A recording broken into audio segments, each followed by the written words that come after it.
dweller of the dark.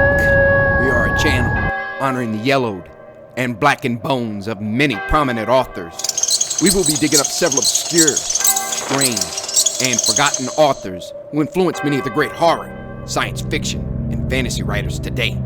Comment if you have an author you'd like to raise from the dead. Rip out the throat and eviscerate the like button below if a tale takes your soul. Raise the legions of hell by subscribing for more tales of the horrifying, obscure, strange, and forgotten. Our collection continues to climb out of the tombs. Unknown horror masters. The Skull and Bones collection is roaring away. Send us a pound of your writer's flesh to keep this beast fed. If you want to bring your own horrors to life, then find us on Fiverr to raise 7 kinds of hell. Check out our new books on Amazon, our podcast and websites, YouTube, Rumble, Apple, Anchor FM, Spotify, WordPress, Dweller of the Dark, Kindle Vella, several new stories coming soon. Children of Horror. Tonight, we draw Conan's sword and crush the skull of Robert E. Howard with his epic Hobbit Werewolf tale, The Lost Race. This one is dedicated to that Pictish devil, Jesse Ard, that ghoulish creeper, ARWCWB, that sorcerer of the little people, Stephen Sinclair, that hound from hell, Thomas Swafford, and the father of Nocturnus, the necromancer dragon, call sign Pegasus. To you and our growing legion of ghouls, devilishly devoted to horror, may your souls always be. The Lost Race by Robert E. Howard. First published in Weird Tales, January 1927. Gororok glanced about him and hastened his pace. He was no coward, but he did not like the place. Tall trees rose all about, their sullen branches shutting out the sunlight. The dim trail led in and out among them, sometimes skirting the edge of a ravine where Gororok could gaze down at the treetops beneath. Occasionally, through a rift in the forest, he could see a way to the forbidding hills that hinted of the ranges much farther to the west that were the mountains of Cornwall. In those mountains, the bandit chief, Baruch the Cruel, was supposed to lurk, to descend upon such victims as might pass that way. Gororok shifted his grip on his spear and quickened his step. His haste was due not only to the menace of the outlaws, but also to the fact that he wished once more to be in his native land. He had been on a secret mission to the wild Cornish tribesmen, and though he had been more or less successful, he was impatient to be out of their inhospitable country. It had been a long, wearisome trip, and he still had nearly the whole of Britain to traverse. He threw a glance of aversion about him. He longed for the pleasant woodlands with scampering deer and chirping birds to which he was used. He longed for the tall white cliff where the blue sea lapped merrily. The forest through which he was passing seemed uninhabited. There were no birds, no animals, nor had he seen a sign of a human habitation. His comrades still lingered at the savage court of the Cornish king, enjoying his crude hospitality, in no hurry to be away. But Cororic was not content, so he had left them to follow at their leisure and had set out alone. Rather, a fine figure of a man was Cororic, some 6 feet in height, strongly though leanly built. He was with gray eyes, a pure Briton, but not a pure Celt. His long yellow hair revealing in him, as in all his race, a trace of Belgae.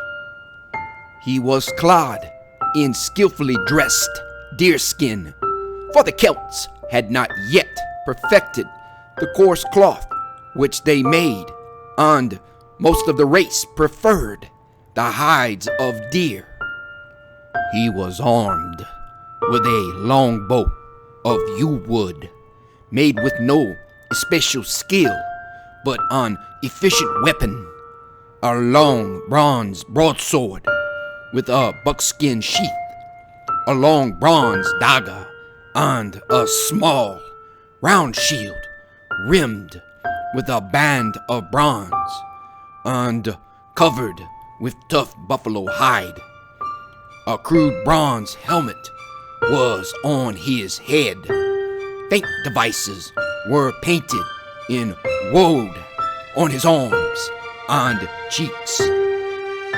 His beardless face was of the highest type of Briton, clear, straightforward, the shrewd, practical determination of the Nordic mingling with the reckless courage and dreamy artistry of the Celt. So Cororic trod the forest path, warily, ready to flee or fight, but preferring to do neither just then.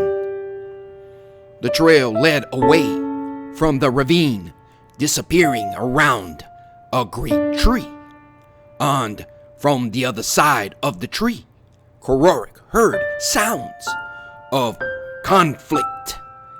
Gliding warily forward and wondering whether he should see some of the elves and dwarfs that were reputed to haunt those woodlands, he peered around the great tree. A few feet from him, he saw a strange tableau. Backed against another tree stood a large wolf at bay, blood trickling from gashes about his shoulder, while before him, crouching for a spring, the warrior saw a great panther. Cororic wondered at the cause of the battle.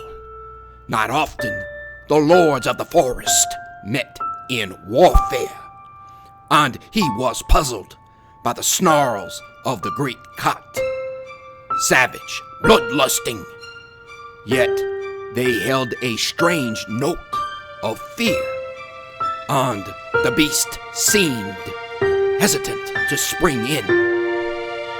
Just why Cororic chose to take the part of the wolf he himself could not have said.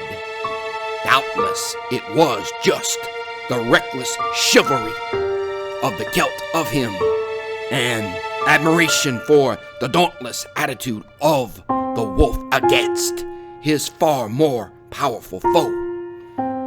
Be that as it may, Cororic, characteristically forgetting his bow and taking the more reckless course, drew his sword and leaped in front of the panther. But he had no chance to use it. The panther, whose nerve appeared to be already somewhat shaken, uttered a startled screech and disappeared among the trees so quickly that Cororic wondered if he had really seen a panther. He turned to the wolf, wondering if it would leap upon him. it was watching him, half crouching. Slowly it stepped away from the tree, and still watching him, backed away a few yards, then turned and made off with a strange, shambling gait. As the warrior watched, it vanished into the forest. An uncanny feeling came over him. He had seen many wolves. He had hunted them and had been hunted by them. But he had never seen such a wolf before. He hesitated and then walked warily after the wolf, following the tracks that were plainly defined in the soft loam. He did not hasten, being merely content to follow the tracks. After a short distance, he stopped short, the hairs on his neck seeming to bristle. Only the tracks of the hind feet showed. The wolf was walking erect. He glanced about him. There was no sound.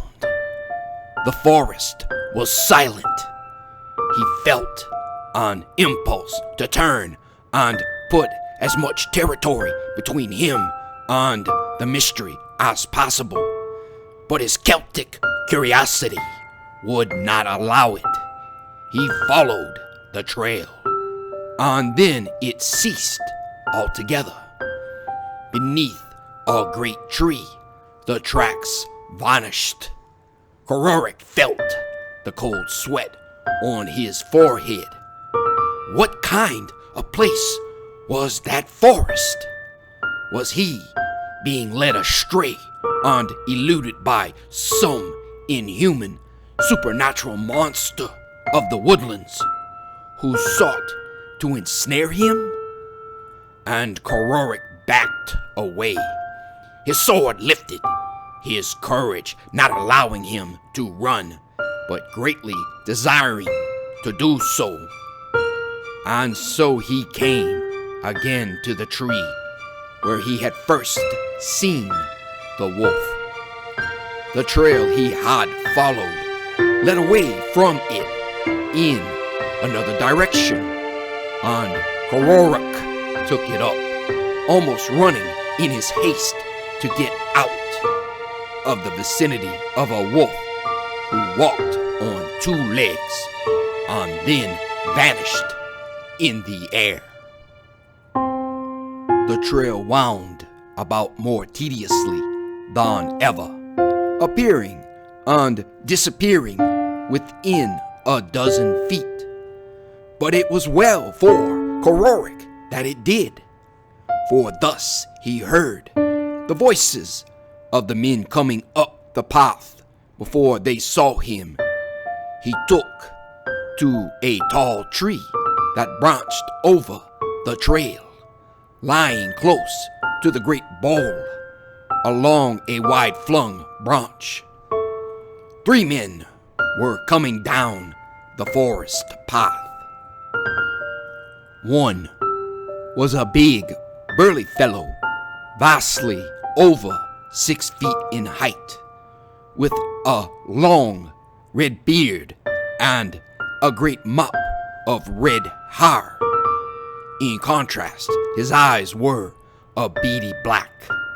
He was dressed in deer skins and armed with a great sword.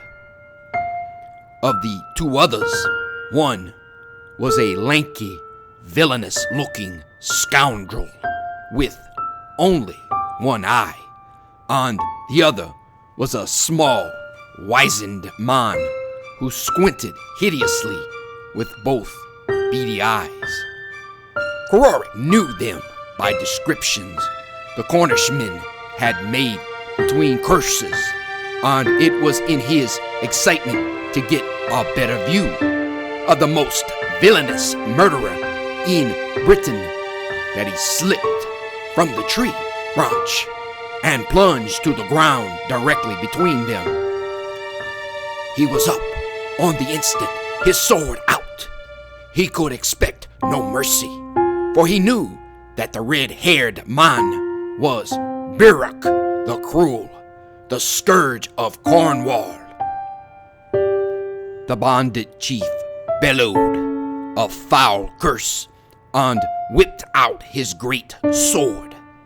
He avoided the Briton's furious thrust by a swift backward leap, and then the battle was on.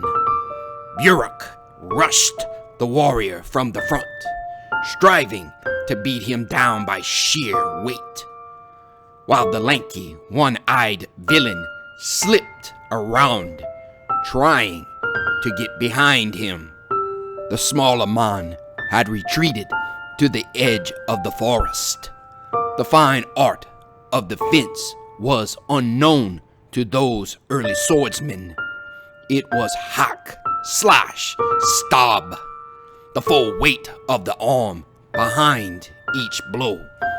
The terrific blows crashing on his shield beat Cororic to the ground, and the lanky, one-eyed villain rushed in to finish him.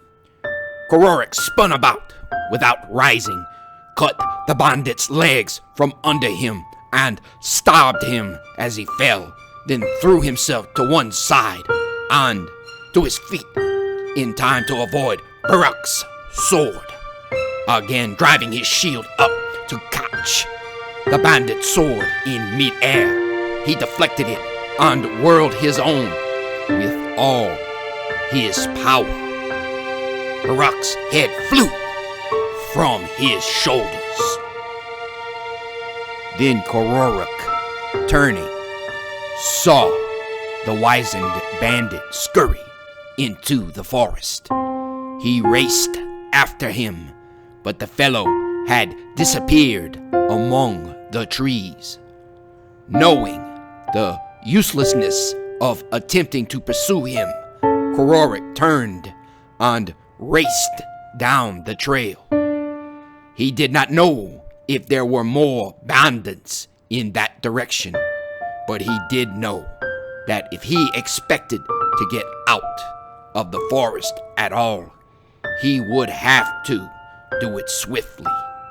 Without doubt, the villain who had escaped would have all the other bandits out, and soon they would be beating the woodlands for him. After running for some distance down the path and seeing no sign of any enemy, he stopped and climbed into the topmost branches of a tall tree that towered above its fellows. On all sides, he seemed surrounded by a leafy ocean. To the west, he could see the hills he had avoided. To the north, far in the distance, other hills rose. To the south, the forest ran an unbroken sea. But to the east, far away, he could barely see the line that marked the thinning out of the forest into the fertile plains. Miles and miles away, he knew not how many, but it meant more pleasant travel. Villages of men, people of his own race. He was surprised that he was able to see that far, but the tree in which he stood was a giant of its kind. Before he started to descend, he glanced about. Nearer at hand, he could trace the faintly marked line of the trail he had been following, running away into the east, and could make out other trails leading into it or away from it. Then a glint caught his eye. He fixed his gaze on a glade some distance down the trail, and saw presently a party of men enter and vanish. Here and there, on every trail, he caught glances of the glint of accoutrements, the waving of foliage. So the squinting villain had already roused the bandits. They were all around him. He was virtually surrounded. A faintly heard burst of savage yells from back up the trail startled him. So, they had already thrown a cordon about the place of the fight and had found him gone. Had he not fled swiftly, he would have been caught. He was outside the cordon, but the bandits were all about him. Swiftly he slipped from the tree and glided into the forest.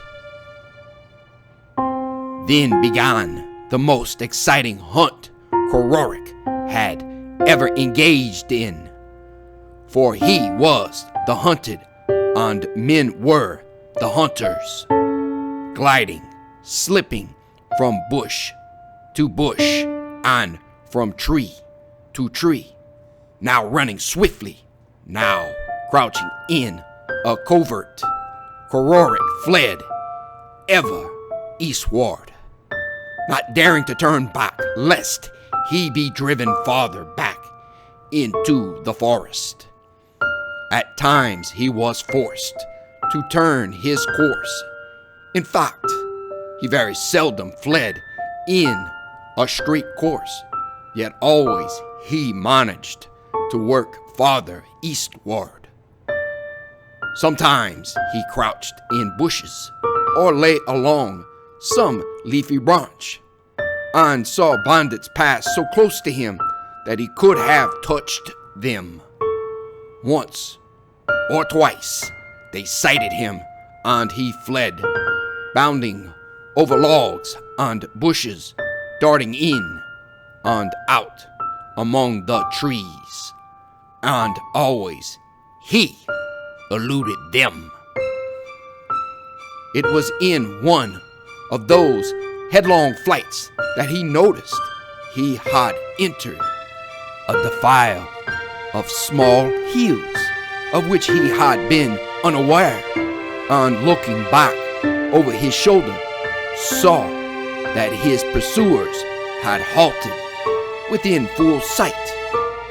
Without pausing to ruminate on so strange a thing, he darted around a great boulder, felt a vine or something catch his foot, and was thrown headlong. Simultaneously, something struck the youth's head, knocking him senseless. When Cororic recovered his senses, he found that he was bound hand and foot. He was being borne along over rough ground. He looked about him. Men carried him on their shoulders, but such men as he had never seen before. Scarce above 4 feet stood the tallest, and they were small of build and very dark of complexion. Their eyes were black, and most of them went stooped forward, as if from a lifetime spent in crouching and hiding, peering furtively on all sides. They were armed with small bows, arrows, spears, and daggers, all pointed, not with crudely worked bronze, but with flint and obsidian of the finest workmanship. They were dressed in finely dressed hides of rabbits and other small animals, and a kind of coarse cloth. and many were tattooed from head to foot in ochre and woad. There were perhaps 20 in all. What sort of men were they? Heroic had never seen the like. They were going down a ravine, on both sides of which steep cliffs rose. Presently, they seemed to come to a blank wall, where the ravine appeared to come to an abrupt stop. Here, at a word from one who seemed to be in command, they set the Briton down, and seizing hold of a large boulder, drew it to one side. A small cavern was exposed, seeming to vanish away into the earth. Then the strange men picked up the Briton and moved forward. Rorik's hair bristled at thought of being born into that forbidding-looking cave. What manner of men were they? In all Britain and Alba, in Cornwall or Ireland, Rorik had never seen such men. Small, dwarfish men who dwelt in the earth. Cold sweat broke out on the youth's forehead. Surely they were the malevolent dwarfs of whom the Cornish people had spoken, who dwelt in their caverns by day, and by night sallied forth to steal and burn dwellings, even slain if the opportunity arose.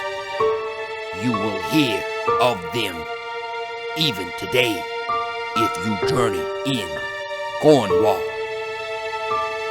The men, or elves, if such they were, bore him into the cavern, others entering and drawing the boulder back into place. For a moment all was darkness, and then torches began to glow a way off, and at a shout they moved on. Other men of the caves came forward with the torches. Rorik looked about him. The torches shed a vague glow over the scene. Sometimes one, sometimes another wall of the cave showed for an instant, and the Briton was vaguely aware that they were covered with paintings, crudely done, yet with a certain skill his own race could not equal. But always the roof remained unseen. Rorik knew that the seemingly small cavern had merged into a cave of surprising size. Through the vague light of the torches, the strange people moved, came and went silently like shadows of the dim past. He felt the cords or thongs that bound his feet loosened. He was lifted upright.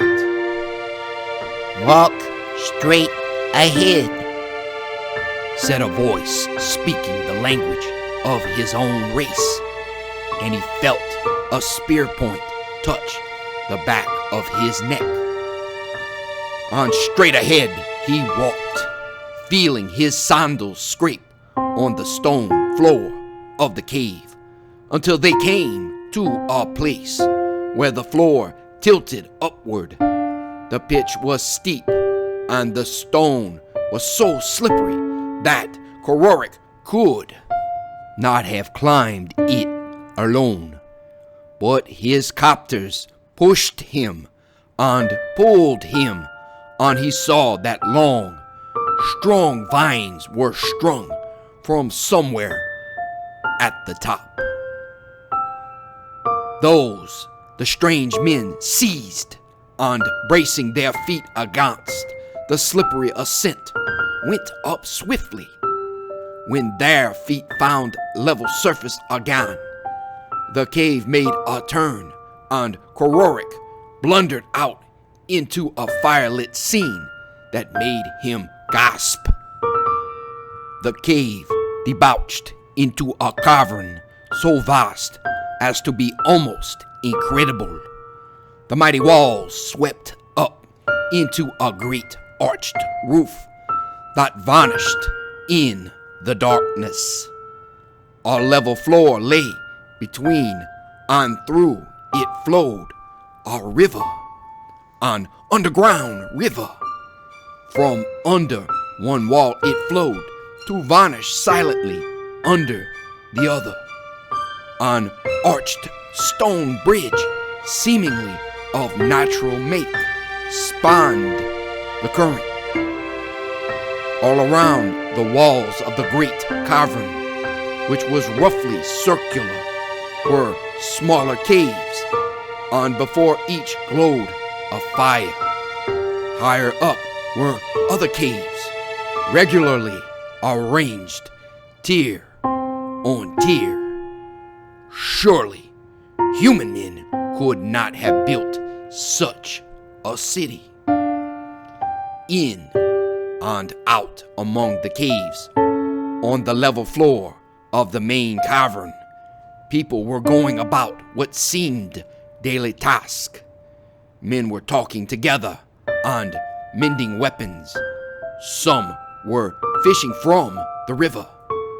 Women were replenishing fires, preparing garments, and altogether it might have been any other village in Briton, to judge from their occupations.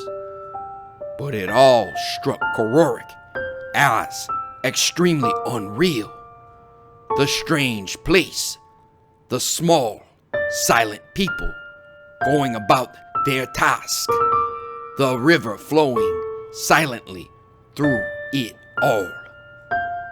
Then they became aware of the prisoner and flocked about him. There was none of the shouting, abuse, and indignities such as savages usually heap on their captives, as the small men drew about Kororek, silently eyeing him with malevolent, wolfish stars. The warrior shuddered in spite of himself. But his captors pushed through the throng, driving the Briton before them. Close to the bank of the river, they stopped and drew away from around him. Two great fires leaped and flickered in front of him, and there was something between them. He focused his gaze and presently made out the object. A high stone seat, like a throne, and in it seated an aged man with a long white beard, silent, motionless, but with black eyes that gleamed like a wolf's. The ancient was clothed in some kind of a single flowing garment. One claw-like hand rested on the seat near him, skinny, crooked fingers with talons like a hawk's. The other hand was hidden among his garments. The firelight danced and flickered. Now the old man stood out clearly, his hooked, beak-like nose and long beard thrown into bold relief. Now he seemed to recede until he was invisible to the gaze of the Briton, except for his glittering eyes. Speak, Briton! The words came suddenly, strong, clear, without a hint of age. Speak. What would ye say? Rorik, taken aback, stammered, and said, Why, what manner of people are you? Why have you taken me prisoner? Or you elves? We are Picts, was the stern reply. Picts! Rorik had heard tales of those ancient people from the Gaelic Britons. Some said that they still lurked in the hill of Siluria, but I have fought Picts in Caledonia, the Briton protested. They are short, but massive and misshapen, not at all like you. They are not true Picts, came the stern retort. Look about you, Briton. With a wave of an arm. You'll see the remnants of a vanishing race. A race that once ruled Britain from sea to sea. The Briton stared, bewildered. Hearken, Briton, the voice continued. Hearken, barbarian, while I tell to you the tale of the lost race. The firelight flickered and danced, throwing vague reflections on the towering walls and on the rushing, silent current. The ancient's voice echoed through the mighty cavern. Our people came from the south, over the islands, over the inland sea, over the snow-topped mountains, where some remained to stay any enemies who might follow.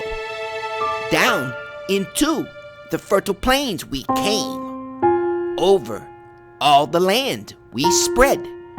We became wealthy and prosperous. Then 2 kings arose in the land, and he who conquered drove out the conquered. So many of us made boats and set sail for the far-off cliffs that gleamed white in the sunlight. We found a fair land with fertile plains. We found a race of red-haired barbarians who dwelt in caves, mighty giants of great bodies and small minds. We built our huts of wattle. We tilled the soil. We cleared the forest. We drove the red-haired giants back into the forest. Farther, we drove them back until at last they fled to the mountains of the west and the mountains of the north. We were rich. We were prosperous.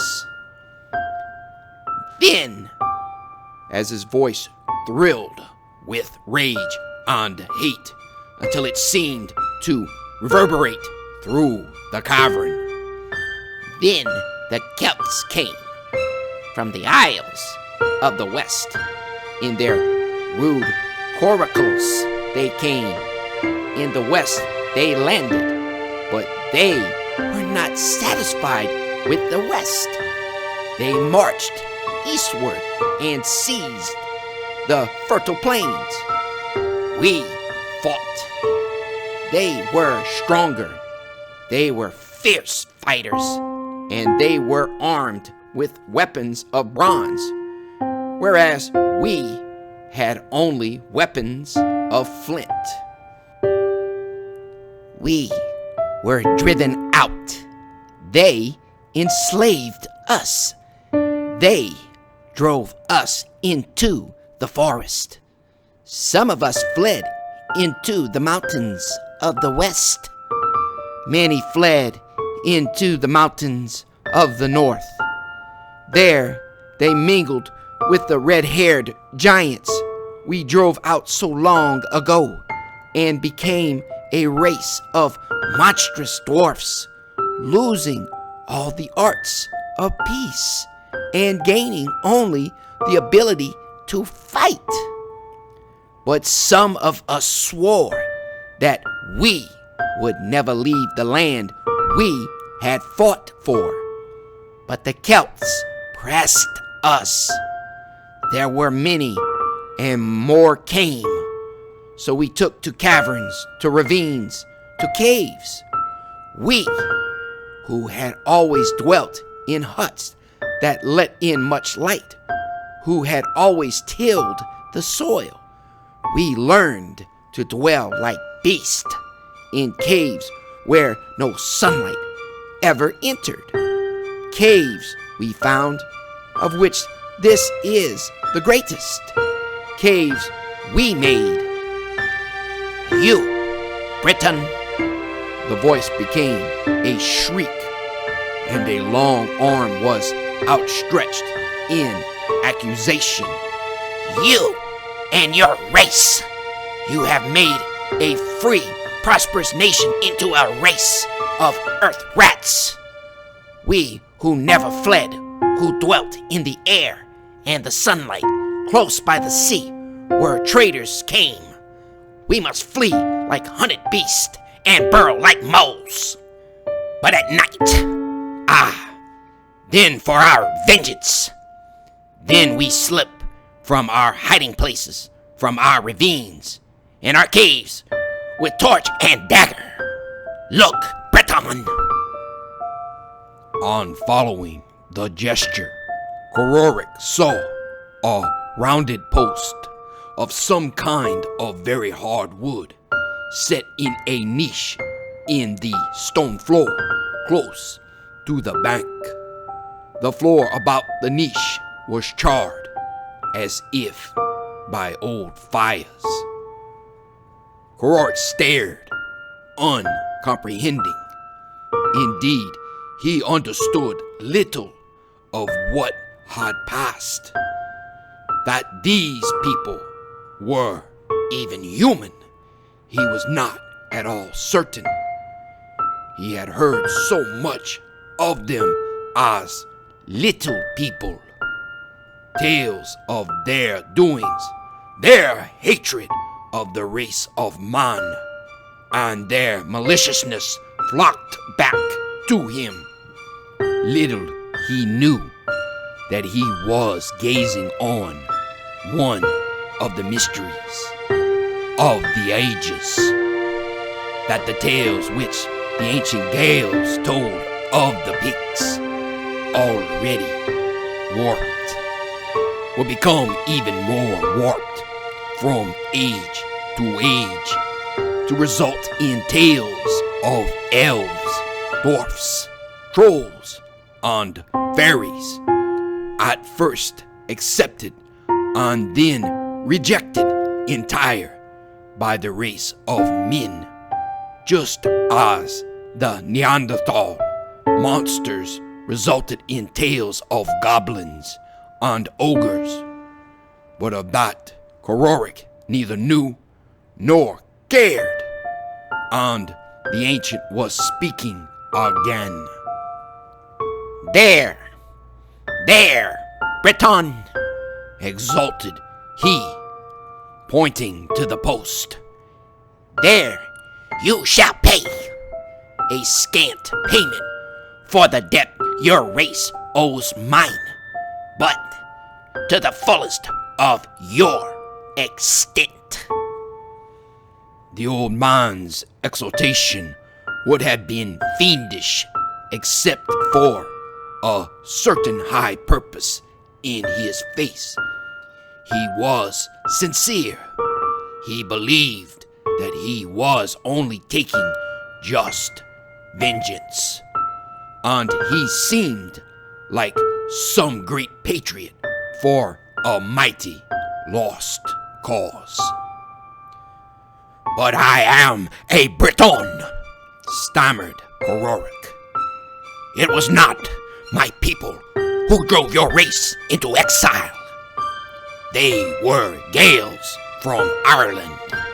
I am a Briton, and my race came from Gallia only 100 years ago. We conquered the Gaels and drove them into Erin, Wales, and Caledonia, even as they drove your race. No matter. The ancient chief was on his feet. A Celt is a Celt. Briton or Gael, it makes no difference. Had it not been Gael, it would have been Briton. Every Celt who falls into our hands must pay, be it warrior or woman, babe or king. Seize him and bind him to the post. In an instant, Cororic was bound to the post, and he saw with horror the Picts piling firewood about his feet. And when you are sufficiently burned, Briton, said the ancient, this dagger that has drunk the blood of 100 Britons shall quench its thirst in yours. But never have I harmed a Pict, Cororic gasped, struggling with his bonds. You pay not for what you did, but for what your race has done, answered the ancient sternly. Well do I remember the deeds of the Celts when first they landed on Britain, the shrieks of the slaughtered, the screams of ravished girls, the smokes of burning villages, the plundering. Cororic felt his short neck hairs bristle when first the Celts landed on Britain. That was over 500 years ago. And his Celtic curiosity would not let him keep still, even at the stake with the Picts preparing to light firewood piled about him. You could not remember that. That was ages ago. The ancient looked at him somberly. And I am age old. In my youth, I was a witch finder, and an old woman which cursed me as she writhed at the stake.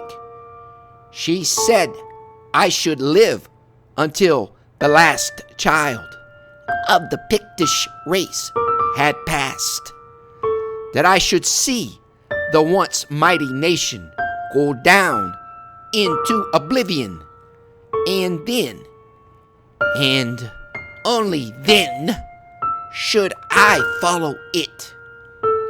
For she put upon me the curse of life everlasting. Then his voice rose until it filled the cavern. But the curse was nothing. Words can do no harm, can do nothing to a man. I live, and 100 generations have I seen come and go, and yet another 100. What is time? The sun rises and sets, and another day has passed into oblivion. Men watch the sun and set their lives by it. They league themselves on every hand with time. They count the minutes that race them into eternity. Man outlived the centuries ere he began to reckon time. Time is man-made. Eternity is the work of the gods. In this cavern, there is no such thing as time. There are no stars, no sun. Without is time. Within is eternity. We count, not time. Nothing marks the speeding of the hours. The youths go forth. They see the sun, the stars. They reckon time, and they pass. I was a young man when I entered this cavern. I have never left it. As you reckon time, I may have dwelt here 1,000 years, or an hour.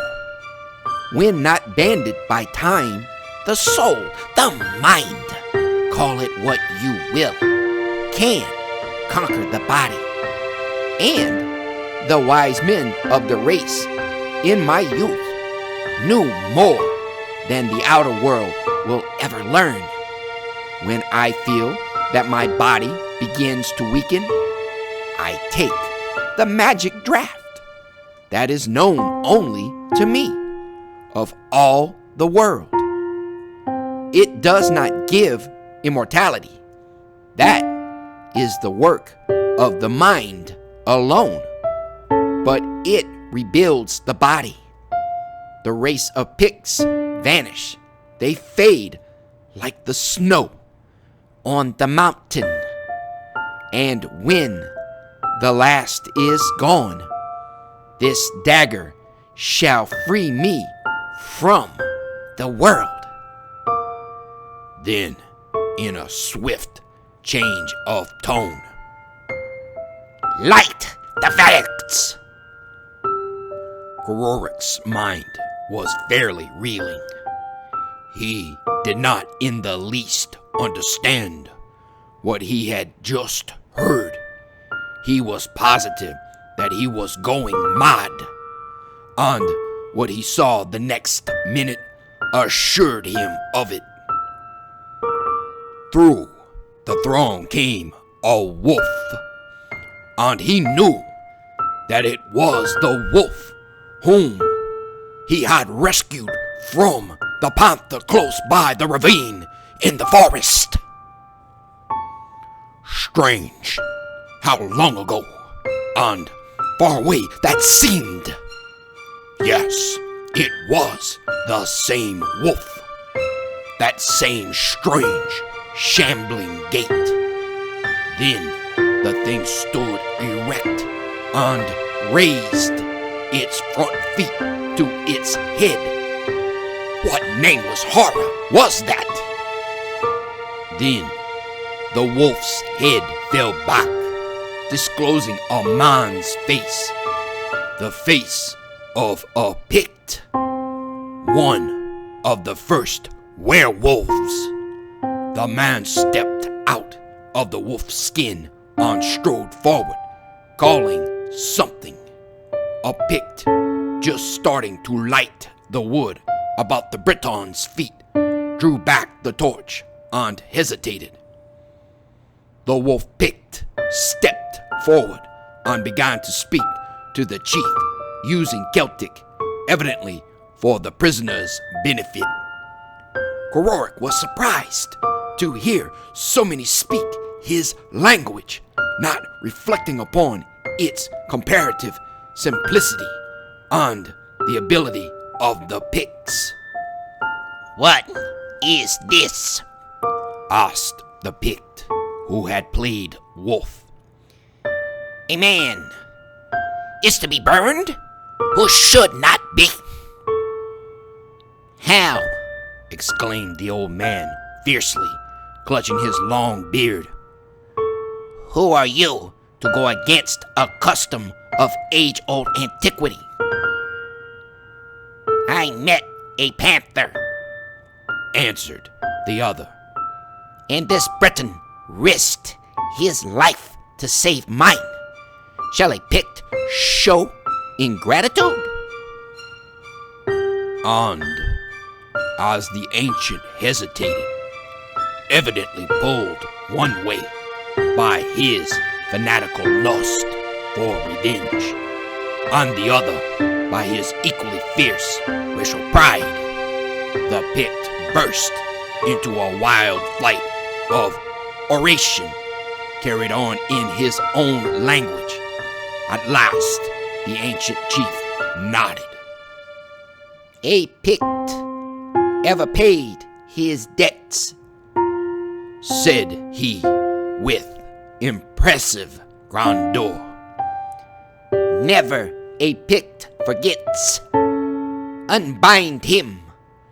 No Celt shall ever say that a Pict showed ingratitude. Cororic was released, and as, like a man in a daze, he tried to stammer his thanks, the chief waved them aside.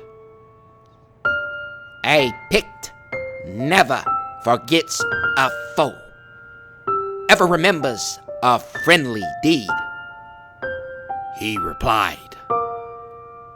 Come, murmured his Pictish friend, tugging at the Celt's arm. He led the way into a cave leading away from the main cavern. As they went, Cororic looked back to see the ancient chief seated upon his stone throne, his eyes gleaming as he seemed to gaze back through the lost glories of the ages. On each hand, the fires leaped and flickered. A figure of grandeur, the king of a lost race. On and on, Cororic's guide led him, and at last they emerged, and the Briton saw the starlit sky above him. In that way is a village of your tribesmen, said the Pict, pointing, where you will find a welcome until you wish to take up your journey anew. And he pressed gifts on the Celt, gifts of garments of cloth, and finely worked deerskin, beaded belts, a fine horn bow with arrows skillfully tipped with obsidian, gifts of food. His own weapons were returned to him. But an instant, said the Briton, as the Pict turned to go. I followed your tracks in the forest. They vanished. There was a question in his voice. The Pict laughed softly. I leaped into the branches of the tree. Had you looked up, you would have seen me. If ever you wish a friend, you will ever find one in burrow, chief among the Alban Picts. He turned and vanished, and Cororic strode through the moonlight toward the Celtic village.